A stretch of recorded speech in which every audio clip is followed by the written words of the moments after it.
बहुत समय पहले की बात है। एक बड़े संयुक्त परिवार में देवरानी और जेठानी रहती थीं। परिवार का मुखिया हरि सिंह था, जो अपने बेटों और उनके परिवार के साथ गांव के सबसे बड़े घर में रहता था। परिवार में हर कोई आपस में मिलजुल कर रहता, लेकिन देवरानी और जेठानी के बीच हमेशा मनमुटाव रहता था। यह मनमुटाव ज्यादातर रसोई को लेकर होता था। हरि सिंह के 2 बेटे थे, बड़ा बेटा राम और छोटा बेटा श्याम।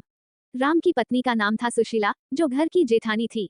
वह बड़ी समझदार और अनुशासन प्रिय महिला थी। वह हर काम समय पर करना पसंद करती थी और चाहती थी कि घर में हर कोई उसी अनुशासन का पालन करे। दूसरी ओर श्याम की पत्नी थी कुसुम। वह स्वभाव से चुलबुली और थोड़ा आलसी थी। वह हर काम अपने तरीके से करना पसंद करती थी और ज्यादातर समय हंसी मजाक में बिताती थी। परिवार बड़ा था, इसलिए रसोई घर का सबसे व्यस्त हिस्सा था। सुबह से लेकर रात तक वहां चूल्हा जलता रहता। सुशीला, जेठानी, का मानना था कि रसोई में हर काम सही तरीके से और समय पर होना चाहिए। दूसरी ओर कुसुम, देवरानी, को ये पसंद नहीं था कि कोई उसे काम करने के लिए टोकता रहे। एक दिन की बात है। सुबह का समय था और पूरे परिवार को नाश्ते की जरूरत थी। सुशीला ने कुसुम से कहा, कुसुम, जल्दी उठो और रसोई का काम संभालो। सबको समय पर नाश्ता चाहिए। कुसुम ने कहा, भाभी, अभी तो सूरज भी ठीक से नहीं निकला। इतनी जल्दी क्यों? मैं थोड़ी देर में कर लूंगी। सुशीला को ये बात बिल्कुल पसंद नहीं आई। उसने गुस्से में कहा, तुम्हारी इस आलसी आदत की वजह से घर का काम बिगड़ता है। अगर सब कुछ सही समय पर न हो तो घर की व्यवस्था कैसे चलेगी? उस दिन के बाद दोनों ने फैसला किया कि वे रसोई का काम अलग अलग करेंगी। सुशीला ने तय किया कि वह सुबह और शाम का खाना बनाएगी, जबकि कुसुम दोपहर का खाना बनाएगी। शुरुआत में ये व्यवस्था ठीक चली। सुशीला सुबह सुबह जल्दी उठकर काम करती और सबको समय पर नाश्ता और खाना देती। कुसुम को अपनी मर्जी से दोपहर का खाना बनाने का समय मिलता। लेकिन धीरे धीरे समस्याएं बढ़ने लगीं। सुशीला को शिकायत थी कि कुसुम साफ सफाई का ध्यान नहीं रखती। वह रसोई में बर्तन इधर उधर फैला देती थी और बाद में उन्हें साफ नहीं करती थी। दूसरी ओर कुसुम को शिकायत थी कि सुशीला हमेशा उसे आदेश देती रहती है और रसोई पर अपना अधिकार जताती है। एक दिन कुसुम ने रसोई में रखे मसालों को दूसरी जगह रख दिया। सुशीला ने जब ये देखा तो गुस्से से लाल हो गई। उसने कुसुम से कहा, तुमने मसालों को अपनी मर्जी से क्यों हिलाया? हर चीज की अपनी जगह होती है। अगर तुम काम सही से नहीं कर सकती तो क्यों करती हो?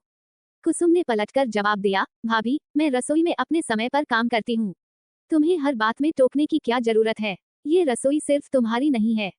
रसोई के इन झगड़ों का असर पूरे परिवार पर पड़ने लगा। सुबह का नाश्ता समय पर नहीं बनता तो बच्चों को स्कूल जाने में देर हो जाती। कभी दोपहर का खाना समय पर तैयार नहीं होता तो घर के बड़े बुजुर्ग नाराज हो जाते। हरि सिंह ने कई बार दोनों को समझाने की कोशिश की, लेकिन दोनों के अहंकार के चलते समस्या और बढ़ती गई। एक दिन परिवार में किसी मेहमान के आने की सूचना मिली।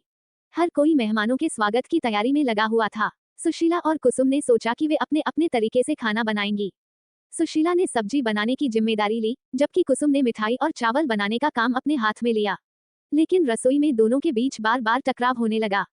सुशीला ने कहा, कुसुम, तुम्हारी मिठाई का दूध जल रहा है, ध्यान दो। कुसुम ने पलटकर जवाब दिया, भाभी, मुझे पता है मुझे क्या करना है। आप अपनी सब्जी पर ध्यान दें। इस बहस के बीच दूध सच में जल गया और मिठाई खराब हो गई।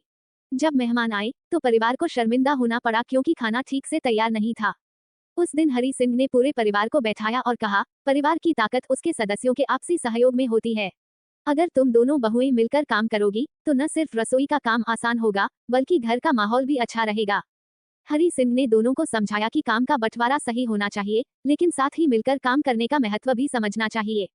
सुशीला और कुसुम को अपनी गलती का एहसास हुआ। उन्होंने सोचा, हमारे झगड़े की वजह से घर के बाकी सदस्य परेशान हो रहे हैं। ये गलत है, हमें मिलकर काम करना चाहिए।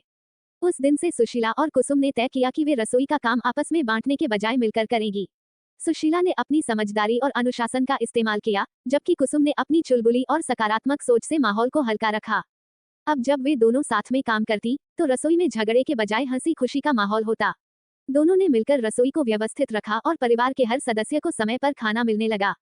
धीरे धीरे सुशीला और कुसुम के बीच प्यार और समझदारी बढ़ने लगी। वे अब न सिर्फ अच्छी देवरानी जेठानी थीं, बल्कि एक दूसरे की सबसे अच्छी दोस्त भी बन गईं। उनका ये बदलाव देखकर हरि सिंह और पूरे परिवार को बहुत खुशी हुई। ये कहानी हमें सिखाती है कि परिवार में आपसी सहयोग और समझदारी से हर समस्या का हल निकल सकता है। किसी भी काम को मिलजुल कर करने से न केवल काम आसान होता है, बल्कि रिश्तों में भी मजबूती आती है।